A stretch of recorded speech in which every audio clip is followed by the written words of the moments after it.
నాకు ఒక డౌట్ వచ్చేసిందండి. ఆయన ఇలాంటి డౌట్లన్నీ నాకే వస్తాయని మీకు కూడా తెలుసు.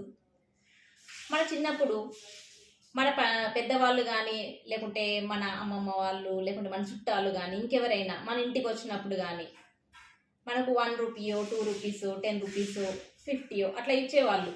వాటిని మనము గల్లగురిలో వేసుకొని సేవ్ చేసుకునే వాళ్ళం కదా. కానీ అదే పద్ధతిని మన పిల్లలకు ఎందుకు నేర్పించట్లేదు? ఎవరైనా ఇస్తే చాలు వాటిని తీసుకెళ్ళి కొనుక్కోవాలని చూస్తున్నారు, పట్టిగా వేస్ట్ చేస్తున్నారు. ఇప్పుడు కొత్తగా వచ్చాయి చూడండి, కుర్కురేలని, చిప్స్ అని, ఇంకేవేవో పుట్లాలు వచ్చేసాయి.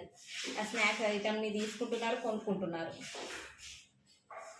వాటికి అలవాటు చేస్తున్నాం కానీ మనీని ఇలా సేవ్ చేసుకోవాలని మాత్రం అస్సలు అలవాటు చేయట్లేదు.